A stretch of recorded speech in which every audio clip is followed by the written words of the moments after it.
ಸನ್ಮಾನ್ಯ ದೇವೇಗೌಡರು ಸಾಹೇಬ್ರಿಗೆ ಒಂದು ಕಲ್ಪನೆ ಇತ್ತು. 33% ರಿಸರ್ವೇಶನ್, ಅತಿ ಹೆಚ್ಚು ಹೆಣ್ಣು ಮಕ್ಕಳನ್ನ ಒಂದು ಕಡೆ ಸಂಸತ್ನಲ್ಲಿ ಮತ್ತೊಂದು ಕಡೆ ವಿಧಾನಸೌಧದಲ್ಲಿ ಶಾಸಕರಾಗಿ ನೋಡಬೇಕು ಅಂತಕ್ಕಂಥ ಕಲ್ಪನೆ ಸನ್ಮಾನ್ಯ ದೇವೇಗೌಡರು ಸಾಹೇಬರು 96ರಲ್ಲಿ ಪ್ರಧಾನಮಂತ್ರಿಗಳಾದಂಥ ಸಂದರ್ಭದಲ್ಲಿ ಸನ್ಮಾನ್ಯ ದೇವೇಗೌಡರು ಒಂದು ಕನಸನ್ನು ಒತ್ತಿದ್ರು. ಅದಕ್ಕೆ ಪೂರಕವಾಗಿ ಸನ್ಮಾನ್ಯ ದೇವೇಗೌಡರು ಸಾಹೇಬರು ಒಂದು ಬಿಲ್ಲನ್ನು ಪಾಸ್ ಮಾಡ್ತಾರೆ. 33% ರಿಸರ್ವೇಷನ್ನು ನಮ್ಮ ನಾಡಿನ ಹಾಗೂ ನಮ್ಮ ದೇಶದ ಹೆಣ್ಣು ಮಕ್ಕಳಿಗೆ ನೀಡಬೇಕು ಅಂತಕ್ಕಂಥ ಕನಸನ್ನು ಏನು ಒತ್ತಿದ್ರು. ಆದರೆ ಅವ್ರಿಗೆ ಬಹಳ ಕಮ್ಮಿ ಅವತ್ತು ಆ ಬಿಲ್ಲನ್ನು ಪಾಸ್ ಮಾಡ್ತಕ್ಕಂಥದ್ದಕ್ಕೆ ಅವ್ರಿಗೆ ಹೆಚ್ಚಿನ ಶಕ್ತಿ ಇರಲಿಲ್ಲ. ಆ ಬಿಲ್ ಬಿದ್ದೋಯ್ತು, ರಾಜ್ಯಸಭೆಯಲ್ಲಿ ಬಿಲ್ ಪಾಸ್ ಆಯಿತು, ಆದರೆ ಲೋಕಸಭೆಯಲ್ಲಿ ಬಿಲ್ಲು ಪಾಸ್ ಆಗ್ಲಿಕ್ಕೆ ಆಗಿಲ್ಲ. ಆದರೆ ಆ ಕನಸನ್ನು ಇವತ್ತು ನನಸು ಮಾಡಿರ್ತಕ್ಕಂಥದ್ದು ಶ್ರೀ ನರೇಂದ್ರ ಮೋದಿಜಿಯವರು, ಈ ದೇಶದ ಪ್ರಧಾನಮಂತ್ರಿಗಳು. 33% ರಿಸರ್ವೇಷನ್ನ ಜಾರಿ ಮಾಡಿರ್ತಕ್ಕಂಥದ್ದು, ಹೆಣ್ಣು ಮಕ್ಕಳಿಗೆ ವಿಶೇಷವಾದಂಥ ಸ್ಥಾನಮಾನ, ಮುಂದಿನ ದಿನಗಳಲ್ಲಿ ಸಂಸತ್ ಚುನಾವಣೆಗಳಲ್ಲಿ, ವಿಧಾನಸಭೆಯ ಶಾಸಕರ ಚುನಾವಣೆಗಳಲ್ಲಿ ಅವಕಾಶ ಕಲ್ಪಿಸ್ಕೊಡ್ತಕ್ಕಂಥದಕ್ಕೆ ಒಂದು ಕಡೆ ಸನ್ಮಾನ್ಯ ದೇವೇಗೌಡರ ಸಾಹೇಬರ ಕನಸು ಇವತ್ತು ನರೇಂದ್ರ ಮೋದಿಜಿಯವರು ನನಸು ಮಾಡಿದ್ದಾರೆ. ಬಹಳ ಕಮ್ಮಿ ಜನ ಇವತ್ತು ನಮ್ಮ ಕರ್ನಾಟಕ ರಾಜ್ಯದಲ್ಲಿ ವಿಧಾನಮಂಡಲದಲ್ಲಿ, ವಿಧಾನಸೌಧದಲ್ಲಿ ಇವತ್ತು ಶಾಸಕಿಯಾಗಿ ಕೆಲಸ ಮಾಡ್ತಕ್ಕಂಥ ಅವಕಾಶ ಇವತ್ತು ನಿಮ್ಮೆಲ್ಲರ ಹೃದಯ ವೈಶಾಲ್ಯತೆ ಇವತ್ತು ಶಾರದಮ್ಮನವ್ರಿಗೆ ಆ ಅವಕಾಶವನ್ನು ಕೊಟ್ಟಿದ್ದೀರಿ. ಭೋಜೇಗೌಡರು ಮಾತಾಡಬೇಕಾದ್ರೆ ಹೇಳ್ತಾ ಇದ್ರು, ನನ್ನ ಮಾತು ಅರ್ಧದಲ್ಲೇ ನಿಲ್ಲಿಸ್ಬಿಟ್ಟೆ ಇದು ಮಾತನಾಡಬೇಕಾದ್ರೆ. ನಿಮ್ಮೆಲ್ಲರ ಕನಸು ಶಾರದಮ್ಮನವ್ರನ್ನ ಮುಂದೊಂದು ದಿನ ಮಂತ್ರಿಗಳಾಗಿ ನೋಡಬೇಕು ಅಂತಕ್ಕಂಥ ಅಪೇಕ್ಷೆಯನ್ನು ಇಟ್ಕೊಂಡಿದ್ದೀರಿ. ಬಹುಶಃ ಆ ದಿನ ಬಹಳ ದೂರ ಇಲ್ಲ. ಒಂದು ಕಡೆ ಶಾರದಮ್ಮನವರು ಮಂತ್ರಿಗಳಾಗ ಆ ಕೆಲಸ ಮಾಡ್ತಕ್ಕಂಥದ್ದಷ್ಟೇ ಅಲ್ಲ, ಸನ್ಮಾನ್ಯ ಕುಮಾರಣ್ಣವರ ನಾಯಕತ್ವದಡಿ ಮುಂದಿನ ದಿನಗಳಲ್ಲಿ ಕರ್ನಾಟಕ ರಾಜ್ಯ ಒಂದು ವೇಗವಾಗಿ ಅಭಿವೃದ್ಧಿಯನ್ನು ಕಾಣ್ತಕ್ಕಂಥ ದಿನವೂ ಕೂಡ ಬಹಳ ದೂರ ಇಲ್ಲ. ಅದಕ್ಕೆ ಪೂರಕವಾಗಿ ನಾವು ನೀವೆಲ್ಲರೂ ಇವತ್ತು ಕೆಲಸ ಮಾಡಬೇಕಾಗ್ತದಣ. ಮತ್ತೊಬ್ಬರು ದೇವದುರ್ಗದಿಂದ, ಮತ್ತೊಬ್ಬರು ಶಾರದಮ್ಮನವರ ಭಾಳ ಆಪ್ತ ಬಳಗದಲ್ಲಿ, ಮತ್ತೊಬ್ಬರು ಒಂದು ರೀತಿ ಹೋರಾಟ ಅಂತಕ್ಕಂಥದ್ದು ಅವ್ರ ಮೈಗೆ ರೂಢಿಸ್ಕೊಬಿಟ್ಟಿದ್ದಾರೆ, ಹೋರಾಟಗಾತಿ. ನಾ ಮೊನ್ನೆನೂ ಕೂಡ ಅವರು KDP ಮೀಟಿಂಗಲ್ಲಿ ಆದಂಥ ಒಂದು ಘಟನೆ, ಆ ಟೋಲ್ನ ವಿಚಾರವಾಗಿ ರೈತರು ಏನು ದೇವದುರ್ಗ ಭಾಗದಲ್ಲಿ ಭಾಳ ಸಂಕಷ್ಟಕ್ಕೆ ಒಳಗಾಗಿದ್ದಾರೆ. ಆ ಸಂದರ್ಭದಲ್ಲಿ ಅಲ್ಲಿರ್ತಕ್ಕಂಥ ಸಾರ್ವಜನಿಕರು ರೈತರ ಪರವಾಗಿ ಧ್ವನಿಯನ್ನು ಎತ್ತಿ ಒಬ್ಬರು ಹೆಣ್ಣುಮಗಳು ಬೀದಿನಲ್ಲಿ 3 ದಿನಗಳು 4 ದಿನಗಳ ಕಾಲ ಇವತ್ತು ಹೋರಾಟವನ್ನು ಮಾಡ್ತಾ ಇರ್ತಕ್ಕಂಥದ್ದು ದೇವದುರ್ಗದಿಂದ ಬಹಳ ದೂರದಿಂದ ಇವತ್ತು ಶಾರದಮ್ಮನವರ ಒಂದು ಕರೆಗೆ ಇವತ್ತು ಬಂದು ಕೂತಿದ್ದಾರೆ. ಆ ಭಾಗದ ಜನಪ್ರಿಯ ಶಾಸಕರು ಕರಿಯಮ್ಮಾಜಿ ನಾಯಕರವರು ಕೂಡ ಬಂದಿದ್ದಾರೆ. ಅದೇ ರೀತಿ ಶಾರದಮ್ಮನವ್ರನ್ನು ಕೂಡ ದೇವದುರ್ಗಕ್ಕೆ ಭಾಳ ಆತ್ಮೀಯತೆಯಿಂದ ಬರಮಾಡ್ಕೊಂಡಿದ್ರು. ಶಾರದಮ್ಮನವರು ಅಲ್ಲಿ ಬಂದು ಭಾಳ ಅಚ್ಚುಕಟ್ಟಾಗಿ ಭಾಳ ಮನದಾಳದ ಮಾತುಗಳನ್ನ ಆ ವೇದಿಕೆ ಮೂಲಕ ಹಂಚ್ಕೊಂಡಿರ್ತಕ್ಕಂಥದ್ದನ್ನ ನಾವೆಲ್ಲ ನೋಡಿದ್ದೇವೆ. ಮತ್ತೊಬ್ಬರು ರಾಜ್ಯ ಘಟಕದ ಮಹಿಳೆಯರ ಅಧ್ಯಕ್ಷ ಆಗಿರ್ತಕ್ಕಂಥ ರಶ್ಮಿ ರಾಮೇಗೌಡರು ಅಕ್ಕ ಅವರಿದ್ದಾರೆ. ಮತ್ತು ವೇದಿಕೆಯಲ್ಲಿ ಈಗ ತಾಲೂಕು ಅಧ್ಯಕ್ಷರು ಸತೀಶ್ ಅವರಿದ್ದಾರೆ. ಭಾಳ ಜನ ಇವತ್ತು ಒಬ್ಬರ ಹೆಸರು ಹೇಳಿ ಮತ್ತೊಬ್ಬರ ಹೆಸರು ಬಿಡ್ತಕ್ಕಂಥ ಪ್ರಶ್ನೆ ಇಲ್ಲ. ಇಲ್ಲಿ ಸೇರಿರ್ತಕ್ಕಂಥವ್ರು ಎಲ್ಲ ಪ್ರಮುಖರೇ, ಎಲ್ಲ ಮುಖಂಡರೇ, ಎಲ್ಲ ಈ ಪಕ್ಷವನ್ನು ಕಟ್ಬಳಿಸಿರ್ತಕ್ಕಂಥ ಈ ಪಕ್ಷದ ನಿಷ್ಠಾವಂತ ಕಾರ್ಯಕರ್ತ ಬಂಧುಗಳೇ. ಜೊತೆಯಲ್ಲಿ ಶಾರದಮ್ಮನವರ ಸುಪುತ್ರರು ದೀಪಕ್ರವರು ಭಾಳ ಮುತುವರ್ಜಿ ಮತ್ತು ಕಾಳಜಿಯನ್ನು ವಹಿಸಿ ಇವತ್ತು ನಮಗೆ ಒಂದು ಒಳ್ಳೆಯ ಉಡುಗೊರೆಯನ್ನು ಕೊಟ್ಟಿದ್ದಾರೆ. ಭಗವದ್ಗೀತೆಯನ್ನು ನಮಗೆ ಕೊಡುವ ಮೂಲಕ ಇವತ್ತು ಒಂದು ಅರ್ಥಪೂರ್ವಕವಾದಂಥ ಒಂದು ಉಡುಗೊರೆ ದೀಪಕ್ರವರು ಕೂಡ ಕೊಟ್ಟಿದ್ದಾರೆ. ಅವರ ತಂದೆ, ಅವರು ತಾಯಿ ಹಾಕಿರ್ತಕ್ಕಂಥ ಮಾರ್ಗ ಏನಿದೆ, ಅವರ ಮಾರ್ಗದರ್ಶನದ ಅಡಿ ಇವತ್ತು ನಮ್ಮ ತಾಲೂಕಿನ ಎಲ್ಲ ಮುಖಂಡರು, ಕಾರ್ಯಕರ್ತ ಬಂಧುಗಳ ಜೊತೆಯಲ್ಲಿ ನಿರಂತರವಾಗಿ ಒಂದು ಸಂಪರ್ಕ ಸಂಬಂಧವನ್ನು ಮುಂದಿನ ದಿನಗಳಲ್ಲಿ ಇಂದಿನಿಂದನೇ ಅವರು ಇಟ್ಕೊಂಡಿದ್ದಾರೆ ಅಂತಕ್ಕಂಥದ್ದು ನಾನು ಭಾವಿಸಿದ್ದೇನೆ. ಇನ್ನೂ ಅದನ್ನು ಬಹಳ ಭದ್ರಪಡಿಸ್ಕೊಳ್ತಕ್ಕಂಥದ್ದು, ಜೊತೆಯಲ್ಲಿ ಭಾಳ ಗಟ್ಟಿಯಾಗಿ ಅವ್ರ ಜೊತೆಯಲ್ಲಿ ಧ್ವನಿಯಾಗಿ ಕೆಲಸ ಮಾಡಿ ದೀಪಕ್ ಅವರೇ ಅಂತಕ್ಕಂಥದ್ದನ್ನ ಈ ಸಂದರ್ಭದಲ್ಲಿ ಒಬ್ಬ ಅಣ್ಣನಾಗಿ ಅವ್ರಿಗೆ ಆಶಿಸಲಿಕ್ಕೆ ಬಯಸ್ತೇನೆ.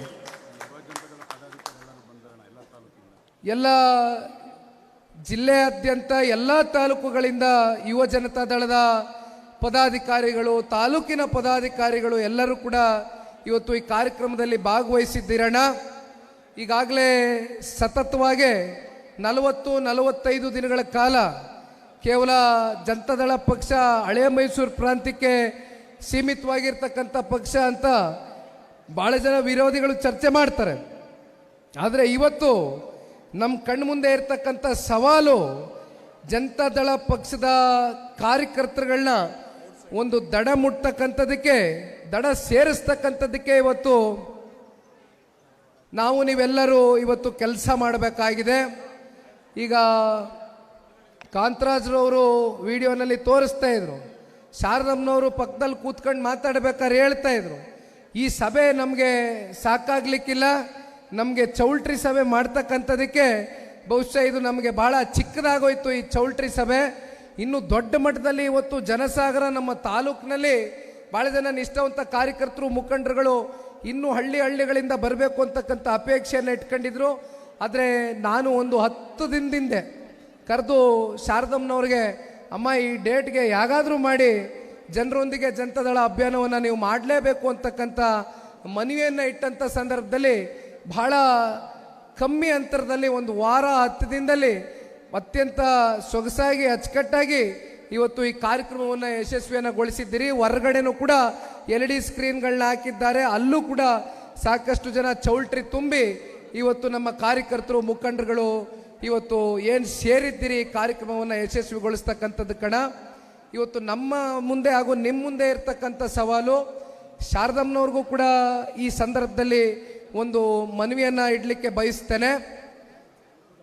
ಇಲ್ಲಿಯವರೆಗೂ ಅಮ್ಮಮ್ಮ ಕೂತ್ಕೊಳ್ಳಿ, ಇಲ್ಲಿಯವರೆಗೂ ಮೆಂಬರ್ಶಿಪ್ ಡ್ರೈವ್ ಪ್ರಕ್ರಿಯೆ ಈಗಾಗಲೇ ರಾಜ್ಯ ವ್ಯಾಪ್ತಿ ನಾವು ಚಾಲನೆಯನ್ನು ಏನು ಕೊಟ್ಟಿದ್ದೇವೆ, ಭಾಳ ದೊಡ್ಡ ಮಟ್ಟದಲ್ಲಿ ದೊಡ್ಡ ಸಂಖ್ಯೆಯಲ್ಲಿ ಇವತ್ತು ಮೆಂಬರ್ಶಿಪ್ ಡ್ರೈವ್ ಪ್ರತಿನಿತ್ಯ ನಮ್ಮ ಸೋಷಿಯಲ್ ಮೀಡಿಯಾ ಪ್ಲ್ಯಾಟ್ಫಾರ್ಮ್ಗಳಲ್ಲಿ, ಎಲೆಕ್ಟ್ರಾನಿಕ್ ಮೀಡಿಯಾ ಪ್ಲ್ಯಾಟ್ಫಾರ್ಮ್ಗಳಲ್ಲಿ, ಪ್ರಿಂಟ್ ಮೀಡಿಯಾ ಪ್ಲ್ಯಾಟ್ಫಾರ್ಮ್ಗಳಲ್ಲಿ ಹೋರ್ಡಿಂಗ್ಸ್ಗಳಿರ್ಬೋದು, ಈ ರೀತಿ ಅನೇಕ ಅಡ್ವರ್ಟೈಸ್ಮೆಂಟ್ಗಳನ್ನ ನೋಡಿ ಅಲ್ಲಿರ್ತಕ್ಕಂಥ ನಂಬರಿಗೆ ಡಯಲ್ ಮಾಡಿ ನಾವು ಕೂಡ ಜನತಾದಳ ಪಕ್ಷದ ಸಕ್ರಿಯ ಸದಸ್ಯರಾಗಬೇಕು ಅಂತಕ್ಕಂಥದ್ದು ಈಗಾಗಲೇ ರಾಜ್ಯ ವ್ಯಾಪ್ತಿ, ರಾಜ್ಯದ ಎಲ್ಲೆಡೆ ಸಾಕಷ್ಟು ಜನ ಮೆಂಬರ್ಶಿಪ್ ಡ್ರೈವ್ ಒಂದು ಫಾರ್ಮ್ನ ಕೂಡ ಫಿಲ್ಅಪ್ ಮಾಡ್ತಕ್ಕಂಥ ಪ್ರಕ್ರಿಯೆಗಳನ್ನ ನಾವು ನೋಡಿದ್ದೇವೆ.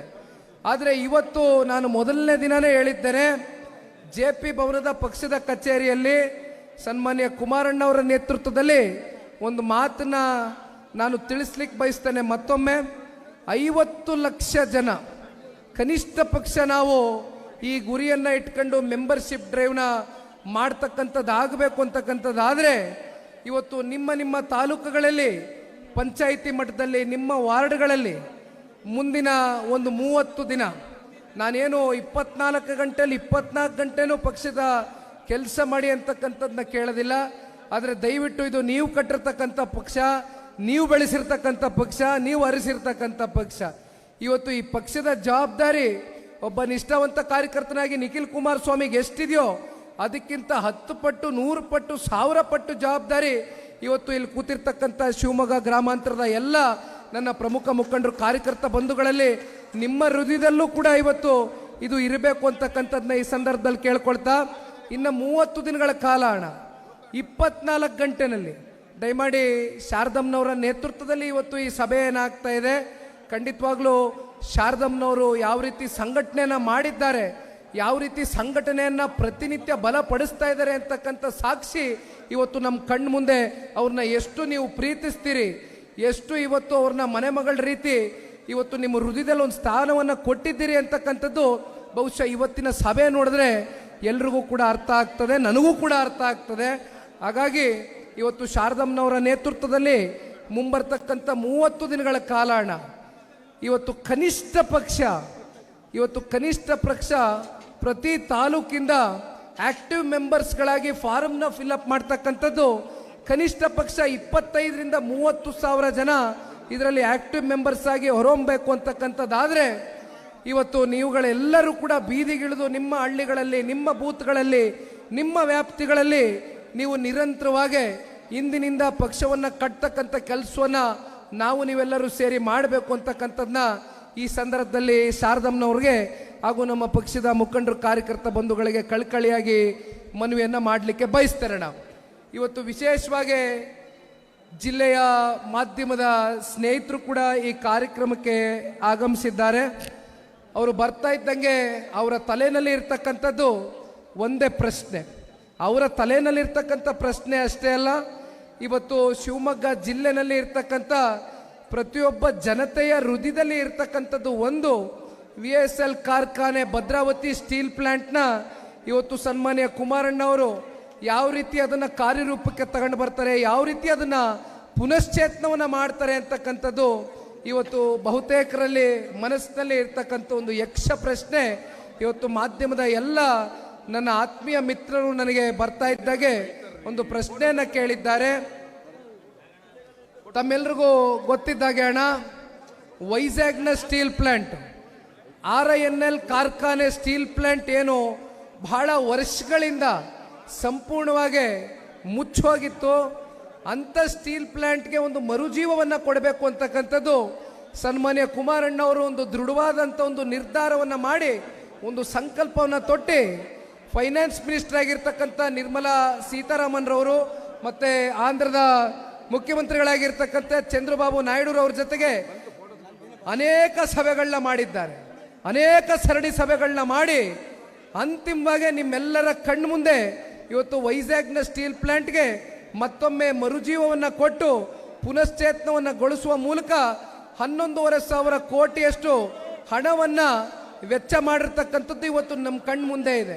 ಇದನ್ನು ನಾನು ಯಾಕೆ ನಿಮಗೆ ಹೇಳ್ತಾ ಇದ್ದೀನಿ ಅಂದರೆ, ಇವತ್ತು ಭದ್ರಾವತಿ ಸ್ಟೀಲ್ ಪ್ಲಾಂಟ್ ವಿಶ್ವೇಶ್ವರಯ್ಯನವರು ಮತ್ತು ಮಹಾರಾಜರು ಕಟ್ಟಿರ್ತಕ್ಕಂಥ ನಮ್ಮ ಜಿಲ್ಲೆಯ ಹಾಗೂ ಭದ್ರಾವತಿ ತಾಲೂಕಿನ ಒಂದು ಅಸ್ಮಿಯತೆ ಆಗಿರ್ತಕ್ಕಂಥ ಭದ್ರಾವತಿ ಸ್ಟೀಲ್ ಪ್ಲಾಂಟ್ ಏನಿದೆ, ಅದಕ್ಕೆ ಒಂದು ಮರುಜೀವವನ್ನು ಸನ್ಮಾನ್ಯ ದೇವೇಗೌಡರು ಸಾಹೇಬರು ಪ್ರಧಾನಮಂತ್ರಿಗಳಾದಂಥ ಸಂದರ್ಭದಲ್ಲಿ ಕೊಟ್ಟಂಥದ್ದನ್ನು ನಾವು ನೋಡಿದ್ದೇವೆ. ಅಲ್ಲಿಂದ ಇವತ್ತು ನಾವು ಮತ್ತೊಮ್ಮೆ ಅದನ್ನು ಸಂಪೂರ್ಣವಾಗಿ ಪುನಶ್ಚೇತನವನ್ನು ಮಾಡುವ ಮೂಲಕ ಜಿಲ್ಲೆಯ ಹಲವಾರು ತಾಲೂಕಿನಾದ್ಯಂತ ಜನತೆಗೆ ಇವತ್ತು ಶಾಶ್ವತವಾಗಿ ಒಂದು ಬದುಕನ್ನು ಕಟ್ಕೊಡ್ತಕ್ಕಂಥದಕ್ಕೆ ಸನ್ಮಾನ್ಯ ಕುಮಾರಣ್ಣವರು ಈಗಾಗಲೇ ನಿರ್ಧಾರವನ್ನು ಮಾಡಿದ್ದಾರೆ.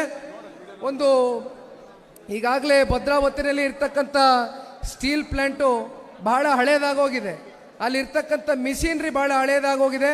ಮತ್ತೊಮ್ಮೆ ಅದಕ್ಕೆ ಒಂದು ಹೊಸ ಚೈತನ್ಯವನ್ನು ಕೊಡಬೇಕು ಅಂತಕ್ಕಂಥದ್ದು ಈಗಾಗಲೇ ಸಾಕಷ್ಟು ಆಲೋಚನೆಯನ್ನು ಮಾಡಿದ್ದಾರೆ. ಒಂದು ಫೀಸಬಲ್ ರಿಪೋರ್ಟ್ನ ತಗೊಂಡಿದ್ದಾರೆ. DPR ಕೂಡ ತಯಾರಿ ಆಗ್ತಾ ಇದೆ. ಬಹುಶಃ ಅತಿ ಶೀಘ್ರದಲ್ಲೇ ಯಾವ ರೀತಿ RINL ಸ್ಟೀಲ್ ಪ್ಲಾಂಟ್ಗೆ ಸನ್ಮಾನ್ಯ ಕುಮಾರಣ್ಣವರು ಪಕ್ಕದ ರಾಜ್ಯದ ವೈಜಾಗ್ನ ಸ್ಟೀಲ್ ಪ್ಲಾಂಟ್ಗೆ ಒಂದು ಮರುಜೀವವನ್ನು ಕೊಟ್ಟಿದ್ದಾರೋ, ಅದೇ ರೀತಿ ನಮ್ಮ ಕರ್ನಾಟಕ ರಾಜ್ಯದ ನಮ್ಮ ಶಿವಮೊಗ್ಗ ಜಿಲ್ಲೆಯ ಭದ್ರಾವತಿಯ VSL ಕಾರ್ಖಾನೆಗೆ 100ಕ್ಕೆ 100ರಷ್ಟು ಅತಿ ಶೀಘ್ರದಲ್ಲೇ ಸನ್ಮಾನ್ಯ ಕುಮಾರಣ್ಣವರು ಈಗಾಗಲೇ ಫೀಸಿಬಲ್ ರಿಪೋರ್ಟ್ನ ತಯಾರು ಮಾಡಿದ್ದಾರೆ, DPRನ ರೆಡಿ ಮಾಡಿಸ್ತಾ ಇದ್ದಾರೆ. 100ಕ್ಕೆ 100 ಒಂದು ಏನು ನಮ್ಮ ಡಿಫೆನ್ಸ್ನ ಕಡೆಗೆ ಈ ಸ್ಟೀಲ್ ಪ್ಲಾಂಟ್ನ ಒಂದು ಸ್ಪೆಷಾಲಿಟಿ ಸ್ಟೀಲ್ ಪ್ಲಾಂಟ್ ಆಗಿ ಪರಿವರ್ತನೆ ಮಾಡ್ತಕ್ಕಂಥದಕ್ಕೆ ಈಗಾಗಲೇ ಸಾಕಷ್ಟು ಚರ್ಚೆಗಳನ್ನ ಮಾಡಿದ್ದಾರೆ. ಬಹುಶಃ ಸನ್ಮಾನ್ಯ ಕುಮಾರಣ್ಣವರ ಇಲಾಖೆ ಅಡಿ ಬರ್ತಕ್ಕಂಥ ಸೇಲ್ನ ಮೂಲಕ ಇವತ್ತು ಒಂದಷ್ಟು ಹಣವನ್ನು ಹೂಡಿಕೆ ಮಾಡಬೇಕು ಮೊದಲನೇ ಹಂತದಲ್ಲಿ ಅಂತಕ್ಕಂಥದ್ದನ್ನ ಸನ್ಮಾನ್ಯ ಕುಮಾರಣ್ಣವರು ಸ್ಪಷ್ಟವಾದಂಥ ನಿರ್ಧಾರ ಮಾಡಿದ್ದಾರೆ. ಇದರಲ್ಲಿ ಯಾವುದೇ ಅನುಮಾನ ಬೇಡ. 100ಕ್ಕೆ 100 ನಿಮ್ಮೆಲ್ಲರ ಆಶೀರ್ವಾದ, ನಿಮ್ಮೆಲ್ಲರ ಸಹಕಾರ. ಸನ್ಮಾನ್ಯ ಕುಮಾರಣ್ಣವರು ಇವತ್ತು ಕೇಂದ್ರದಲ್ಲಿ ಸಚಿವರಾಗಿದ್ದಾರೆ ಅಂದರೆ ಅದು ಮಂಡ್ಯ ಜಿಲ್ಲೆಯ ಲೋಕಸಭಾ ಕ್ಷೇತ್ರದ ಮತದಾರ ತಂದೆ ತಾಯಂದಿರುಗಳ ಆಶೀರ್ವಾದ ಆಗಿರ್ತಕ್ಕಂಥದ್ದು ಅಷ್ಟೇ ಅಲ್ಲ, ಇವತ್ತು ಕರ್ನಾಟಕ ರಾಜ್ಯದ ಉದ್ದಗಲಕ್ಕೂ ಕೂಡ ಕಳೆದ ಸಂಸತ್ ಚುನಾವಣೆಯಲ್ಲಿ ಇವತ್ತು 19 ಜನ ಸಂಸದರನ್ನ ದೇಶದ ಗೌರವಾನ್ವಿತ ಪ್ರಧಾನಮಂತ್ರಿಗಳು ಶ್ರೀ ನರೇಂದ್ರ ಮೋದಿಜಿ ಅವರಿಗೆ ಉಡುಗೊರೆಯಾಗಿ ಕೊಡುಗೆಯಾಗಿ ಇವತ್ತು ರಾಜ್ಯದ 7.5 ಕೋಟಿ ಕನ್ನಡಿಗರು ಜನತಾದಳ ಪಕ್ಷ ಮತ್ತು ಭಾರತೀಯ ಜನತಾ ಪಾರ್ಟಿಯ NDAಯ ಮಿತ್ರತ್ವದ ಅಭ್ಯರ್ಥಿಗಳಿಗೆ ಇವತ್ತು ನೀವೇನು ನೀಡಿದ್ದೀರಿ. ಅದಕ್ಕೆ ಇವತ್ತು ಸನ್ಮಾನ್ಯ ಕುಮಾರಣ್ಣವರು ಈ ರಾಜ್ಯದ ರೈತನ ಮಗನಾಗಿ ಇವತ್ತು ವಿಶೇಷವಾಗಿ ನಮ್ಮ ಭದ್ರಾವತಿ ಸ್ಟೀಲ್ ಪ್ಲಾಂಟ್ಗೆ 100ಕ್ಕೆ 100ರಷ್ಟು ಒಂದು ಮರುಜೀವವನ್ನು ಕೊಡ್ತಕ್ಕಂಥದ್ರಲ್ಲಿ ಯಾರು ಕೂಡ ಕಿಂಚಿತ್ತು ಸಂಶಯವನ್ನು ಪಡಬೇಡಿ. ಅದನ್ನು 100ಕ್ಕೆ 100 ಅತಿ ಶೀಘ್ರದಲ್ಲೇ ಇವೆಲ್ಲವೂ ಕೂಡ ಬಗೆಹರಿಯುತ್ತೆ ಅಂತಕ್ಕಂಥದ್ದನ್ನ ಈ ಸಂದರ್ಭದಲ್ಲಿ ಹೇಳ್ತಾ, ಮತ್ತೆ ಶಿವಮೊಗ್ಗ ನಗರ ಮತ್ತೆ ಭದ್ರಾವತಿಯಲ್ಲಿ ಇವತ್ತು ಏನು ಜನರೊಂದಿಗೆ ಜನತಾದಳ ಕಾರ್ಯಕ್ರಮವನ್ನು ಆಯೋಜನೆ ಮಾಡ್ಕೊಂಡಿದ್ದೇವೆ. ಹಾಗಾಗಿ ಸಮಯದ ಅಭಾವ ಇದೆ. ಮತ್ತೆ ಜಿಲ್ಲಾ ಪಂಚಾಯಿತಿ, ತಾಲೂಕು ಪಂಚಾಯಿತಿ, ಗ್ರಾಮ ಪಂಚಾಯಿತಿ ಚುನಾವಣೆಗಳನ್ನ ನೀವೆಲ್ಲರೂ ಏನು ಎದುರು ನೋಡ್ತಾ ಇದ್ದೀರಿ, ಇವೆಲ್ಲವನ್ನ ಎದುರಿಸ್ತಕ್ಕಂಥ ದಿನ ಬಹಳ ದೂರ ಇಲ್ಲ. ಗ್ರಾಮ ಪಂಚಾಯಿತಿ ಚುನಾವಣೆ ಡಿಸೆಂಬರು ಜನವರಿ ತಿಂಗಳಲ್ಲಿ ಏನು ಮಾತಾಡಕ್ಕೆ ಬಿಡಲ್ಲ ಗುರು.